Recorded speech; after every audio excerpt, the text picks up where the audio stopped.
नमस्ते दोस्तों, स्वागत है आपका मेरे YouTube चैनल दीप क्लासेस में, जिसमें हम MHD 6 का यूनिट नंबर 3 जो है इसे कर रहे थे।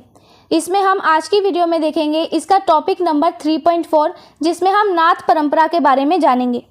तो बिना देरी किए जो है हम अपना आज का वीडियो स्टार्ट करते हैं। नाथ पंथ के साधकों ने अपने को योगी कहकर जो है संबोधित किया।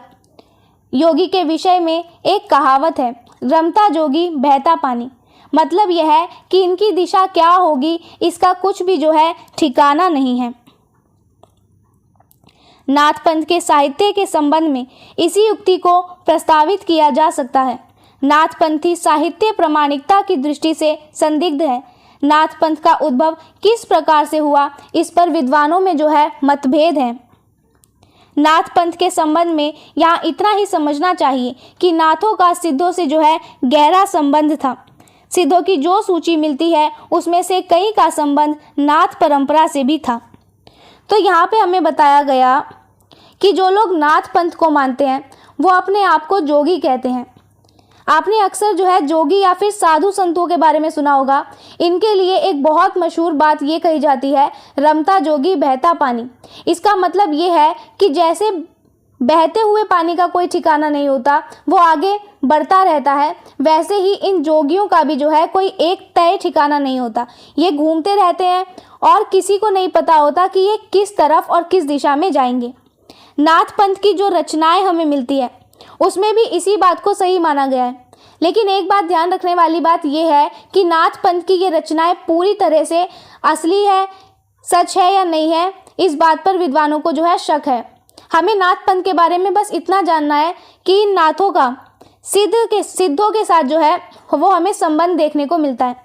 पुराने समय में जो सिद्ध लोगों की एक लिस्ट हमें देखने को मिलती है, जो 84 सिद्ध हैं, उनमें से बहुत से लोग जो है वो नाथ परंपरा से भी जुड़े हुए, यानी कि ये जो है दोनों आपस में काफी मिले जुले थे। नाथ परंपरा में मत्स्येंद्र नाथ के गुरु जलंधर माने जाते हैं। तिब्बत के ग्रंथों में भी सिद्ध जलंधर आदि नाथ कहे गए हैं। आचार्य शुक्ल का विचार है कि जलंधर ने ही सिद्धों से अपनी परंपरा अलग की और पंजाब की ओर जो है चले गए। जलंधर के शिष्य मच्छंदर या मत्स्येंद्र नाथ थे और मच्छंदर के शिष्य गोरखनाथ या गोरक्षनाथ जो है वो थे। तो अब हम इनके गुरुओं के नाम जानते हैं। तो नाथ परंपरा में माना जाता है कि मत्स्येंद्र नाथ जी के जो गुरु थे वो जलंधर नाथ थे। यहाँ तक कि तिब्बत देश की जो पुरानी रचनाएं हैं इसमें भी जलंधर को ही सिद्ध और नाथ दोनों में कहा गया है। हमारे एक बड़े विद्वान हुए आचार्य रामचंद्र शुक्ल, इनका मानना भी था कि जलंधर ने ही क्या किया, सिद्धों से अपना रास्ता अलग कर लिया और वो पंजाब की तरफ चले गए। इसी जलंधर ने क्या किया, इन्हीं जलंधर के चेले या शिष्य थे मच्छिंदर, जिन्हें मत्स्येंद्र नाथ कहते हैं। फिर आगे चलकर इनके शिष्य बने गोरखनाथ, जिन्हें की गोरक्षनाथ भी जो है कहा जाता है। गोरखनाथ संप्रदाय के विशेष प्रवर्तक थे। गोरखनाथ अपने युग के महान धर्मनेता थे। इनकी संगठन की शक्ति जो है वो अपूर्व थी। गोरखनाथ के रचना काल के विषय में विद्वानों का मतभेद है। राहुल सांकृत्यायन इनका समय 10वीं शताब्दी बताते हैं, आचार्य शुक्ल इन्हें 12वीं शताब्दी का मानते हैं और आचार्य हजारी प्रसाद द्विवेदी इन्हें 10वीं शताब्दी का जो है मानने के पक्षधर हैं। तो ये जो गोरखनाथ थे ये अपने समय के बहुत बड़े और महान जो है धार्मिक नेता थे। इनके अंदर लोगों को एक साथ जोड़ने और संगठन बनाने की जो है ताकत थी। लेकिन गोरखनाथ जी की अपनी रचनाएं किस समय में लिखी, इस बात को लेकर जो है विद्वानों में बहस है। जैसे राहुल सांकृत्यायन का मानना है कि ये 10वीं शताब्दी के थे, आचार्य रामचंद्र शुक्ल कहते हैं इन्हें 12वीं शताब्दी का, और हजारी प्रसाद द्विवेदी को देखें तो वो इन्हें जो है 10वीं शताब्दी के समय में मानते हैं। जिस प्रकार सिद्धों की संख्या 84 प्रसिद्ध है, उसी प्रकार नाथों की संख्या जो है 9 बताई जाती है। इन 9 नाथों में नागार्जुन, जड़ भरत, हरिश्चंद्र, सत्यनाथ, भीमनाथ, गोरखनाथ, चरपट, जलंधर, मलयार्जुन का नाम जो है गिनाया जाता है। तो यहाँ पे ध्यान देने वाली बात यह है कि जो नाथों की संख्या है वो 9 है और ये उन 9 नाथों के जो है यहाँ पर नाम बताए गए हैं। अब इसमें आगे देखते हैं सिद्ध और नाथ में जो अंतर था उसके बारे में। सिद्ध और नाथ के बीच कई तात्विक समता और विषमता देखने को मिलती है। तांत्रिक साधना की व्यापक स्वीकृति नाथों के साहित्य में भी जो है प्रायः होती है। परंतु नाथों ने साधना में योग क्रिया को ही जो है अपना आधार बनाया। तो जब हम इनके अंतर को देखें तो इन दोनों के बीच ही कुछ बातें जो है हमें एक जैसी मिलती है और कुछ बातें ऐसी भी हैं जो एक दूसरे से अलग है। जैसे कि जादू टोने या तंत्र मंत्र वाली जो साधना होती है, इसे सिद्ध भी मानते हैं और नाथों ने भी जो है इसको स्वीकार किया। लेकिन दोनों में फ़र्क ये था कि नाथों ने क्या किया, भगवान को पाने या साधना करने के लिए योग क्रिया यानी कि योग और प्राणायाम के रास्ते को जो है अपना मुख्य आधार बनाया था। नाथों का सिद्धों से विरोध वाम मार्गी साधना को लेकर हुआ था। वाम मार्गी साधना में लोकाचार से अलग हटकर सिद्धों ने मध्य, मत्स्य, मुद्रा और मैथुन को जो है साधना की प्रमुखता दी। सिद्धों की साधना के ये जो है अनिवार्य अंग थे। अब नाथों का सिद्धों से जो असली विरोध या मतभेद था वो वाममार्गी साधना को लेकर था। अब ये वाममार्गी साधना क्या होती है इसे समझते हैं। जो सिद्ध थे वो समाज के सीधे साधे नियमों से हटकर उल्टे रास्ते पर जो है चलते थे। ये अपनी साधना या पूजा पाठ में 5 गलत चीज़ों को जो है ज़रूरी मानते थे, जिसे हम मकार अक्षर से जो है जिन्हें हम पंचमकार कहते हैं। और ये सभी जो 5 चीज़ें हैं ये म अक्षर से शुरू होने वाले शब्द हैं। जैसे कि पहला है म से मद्य यानी कि शराब पीना, दूसरा है म से मांस यानी कि मांस को खाना, तीसरा है मत्स्य यानी कि मछली को खाना, चौथा है मुद्रा बनाना यानी कि गलत शारीरिक संबंध बनाना, और मैथुन। तो इन सबको ये सिद्ध मानते थे।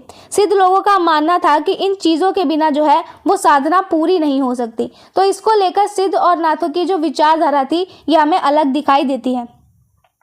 नाथों ने लोक जीवन में शुचिता, अहिंसा और आचरण की पवित्रता जैसे श्रेष्ठ मानवीय मनोभावों को प्रधानता देना अपने पथ का जो है लक्ष्य रखा। इसके साथ साथ नाथ पंथ ने शैव दर्शन और पतंजलि के हठ योग को मिलाकर अपने पंथ का वैचारिक आधार जो है तैयार किया। लेकिन जब हम नाथों की बात करें तो नाथों को सिद्धों की ये जो 5 बातें थी ये बिल्कुल पसंद नहीं आई। इसलिए नाथों ने तय किया कि ये लोगों के बीच रहकर जीवन में शुचिता यानी कि साफ सफाई, अहिंसा यानी कि किसी जीव को न मारना और चाल चलन यानी कि आचरण को बिल्कुल पवित्र और साफ रखना, ये सब सिखाएंगे। इन्होंने अच्छे इंसानी गुणों को सबसे ज़्यादा ज़रूरी माना और यही जो है अपने पंथ का इन्होंने लक्ष्य बनाया नाथों ने। इसके साथ ही नाथ पंथ ने शिव जी की सोच और पतंजलि ऋषि के हठ योग यानी कि शरीर और मन को मजबूत करने वाले योग को आपस में मिला दिया और इसी के दम पर जो है इन्होंने अपनी ये जो नई सोच थी इसे खड़ा किया। सिद्धों के समान नाथ पंथ ने भी इडा, पिंगला और सुषमना, नाद बिंदु की साधना, षट चक्र, शून्य भेदन, शून्य चक्र में कुंडलनी का प्रवेश आदि अंतर साधनात्मक अनुभूतियों को योग के लिए जो है आवश्यक माना। अब यहाँ पे ये बताया गया कि कुछ चीज़ें ऐसी भी थी जो सिद्धों और नाथ दोनों में एक जैसी थी, जैसे कि शरीर के अंदर की साधना करना। दोनों का मानना था कि हमारे शरीर के अंदर कुछ खास नसें या हिस्से होते हैं जिन्हें इडा, पिंगला और सुषमना कहा जाता है। इसके अलावा शरीर के अंदर छिपी हुई आवाज़ यानी कि नाद बिंदु, इस पर ध्यान लगाना और शरीर के 6 चक्रों यानी कि षट चक्र को पार करना और अपनी अंदर की सोई हुई शक्ति यानी कि कुंडलिनी को जगाकर दिमाग के सबसे ऊपरी हिस्से शून्य चक्र तक पहुँचना। ये सब शरीर के अंदर की चीज़ों को जो है इन्होंने योग साधना माना और इसी योग साधना को नाथ और सिद्ध ये दोनों ही जो है वो बहुत ज़रूरी मानते थे। नाथ पंथ में शून्यवाद के महत्व को भी प्रतिपादित किया गया जो संभवतः उन्होंने वज्रयान से ग्रहण किया था। सामाजिक विषमता, उदाहरण के लिए जाति प्रथा, छुआछूत, धार्मिक मतभेद, मूर्ति पूजा आदि बाह्याचारों का विरोध नाथों ने भी किया था। कुछ सामाजिक मर्यादा के मुद्दों को छोड़कर सिद्धों से नाथों की जो है व्यापक सहमति है। अब नाथ पंथ में जो है शून्यवाद यानी कि मन को बिल्कुल शांत और विचार विराम की हालत में ले जाने वाली जो है बात को माना गया। विद्वान कहते हैं कि शायद इन्होंने ये बात बौद्ध धर्म के वज्रयान नाम के लोगों से सीखी थी। इसके साथ ही समाज में फैले भेदभाव जैसे कि ऊंची नीची जाति का भेदभाव, छुआछूत की बीमारी, धर्म के नाम पर आपस में लड़ना और मूर्तियों की पूजा करना, ये बाहरी दिखावों वाली चीज़ों का इन्होंने विरोध किया, जैसे कि सिद्ध करते थे। बिल्कुल वैसे ही नाथों ने भी क्या किया, इन सभी का जमकर विरोध किया। अगर हम समाज में रहने सहने की नियमों या मर्यादाओं को छोड़ दें तो बाकी ज़्यादातर बातों में जो है सिद्ध और नाथ, ये इनके विचार जो है वो हमें एक जैसे दिखाई देते हैं। अब नेक्स्ट पॉइंट में देखेंगे नाथ पंथ की सांस्कृतिक विशेषता के बारे में। सिद्धों का प्रभाव क्षेत्र उत्तर पूर्वी था, नाथों का प्रभाव समस्त देश में व्याप्त था। पश्चिमी भारत के नाथों का विशेष जो है वो संबंध था। तो यहाँ पर हमें नाथ पंथ की सांस्कृतिक विशेषता यानी कि इनके रहन सहन और संस्कृति का समाज पर क्या असर पड़ा, इसके बारे में बताया। जो सिद्ध थे ये भारत के उत्तर पूर्वी हिस्से में रहते थे, जैसे कि असम और बंगाल की तरफ। लेकिन नाथ लोग जो थे इनका असर हमें किसी एक कोने में नहीं बल्कि पूरे देश में फैला हुआ दिखाई देता है। खासकर जो पश्चिमी भारत का हिस्सा था, जैसे पंजाब और राजस्थान की तरफ, यहाँ से नाथों का जो है बहुत गहरा कनेक्शन हमें देखने को मिलता है। नाथ पंथ की सबसे बड़ी विशेषता यह थी कि उसका स्थानीय संस्कृति के साथ संवाद होता था। नाथ पंथ ने मिश्र होती सांस्कृतिक प्रक्रिया को और अधिक जो है तीव्रता प्रदान की। अपने दृष्टिकोण में नाथ पंथ सेक्युलर था। इस पंथ की ओर मुसलमानों का आकर्षण जो है वो भी था।